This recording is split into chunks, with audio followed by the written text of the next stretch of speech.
Mr. Reitz, I want to pick up with a discussion that I found a little troubling. I'd love to go into it a little bit more with you. It just sounds like that you have been suggesting that government officials can ignore a court order if they disagree with it. You're pointing to some of the worst cases in our nation, like Korematsu. This would really create a constitutional crisis in this American context in which we're living right now if our courts impose injunctions that restrict or compel government action, and then government officials go against that. To me, that's the very nature of what a constitutional crisis is. My staff pulled a tweet of yours that you compared the Dred Scott decision to the court's decision in same-sex marriages. And so I want to know, do you think public officials have it within their right, if they find it morally wrong, the Obergefell decision, to violate that court order or that court's conclusions? Thank you, Senator Booker.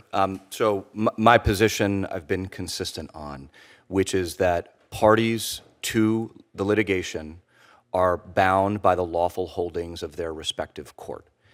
I understand that there is genuine jurisprudential disagreement about the scope of certain holdings, whether they can apply nationally or to just litigants or other litigants.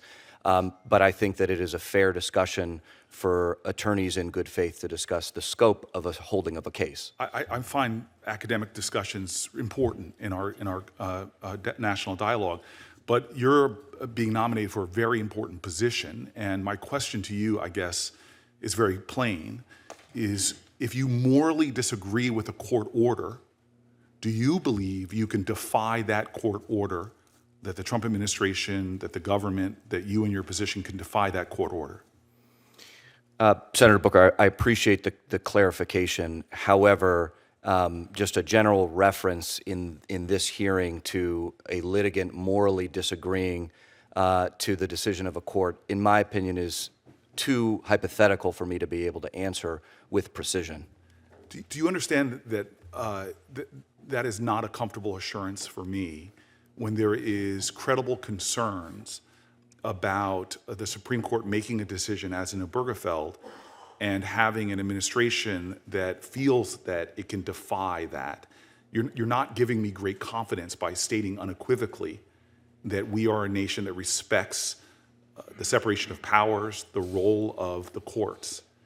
And far be it from me to lecture you, and I hope you don't take it that way, but the traditions of our country, if you disagree with a morally long law, the traditions we exalt, one of the two exceptions of statues underneath the dome of the Capitol is Martin Luther King, who was very clear about when you find a law morally wrong and you break that law, you accept the consequences of that, which is jail or removal from a position. I'm seeing right now good faith actors within government resigning from their position.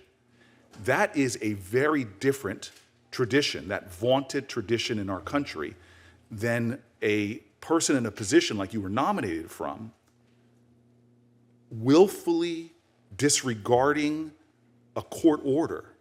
That is in its very nature a constitutional crisis, and your failure in this forum to resolutely state your commitment to abide by court orders, I hope you can understand why that would be troubling to many of the senators before you. You understand that that's troubling? I understand, Senator Booker, that that is a perspective that members of this body may have. Very difficult for me to swallow that, and honestly, you send a chill to me and my concerns about the current administration. Ms. Dillon, I am happy to see you here because of the pride of your family behind you. You could see it written over their faces. I hope you understand that. They are just extraordinary for me as an American to see you sitting here and your incredible family behind you. I have some very direct questions for you that I do not have time with because I fear the chairwoman, but I'm going to put them in writing, and they have to do with your knowledge of any plans to dismiss employees and a lot of the things were going on here that do rise concerns to me. So I'll put them in writing. Would you commit to responding to me? Yes, Senator, I commit to responding to your questions. Thank you very much, Madam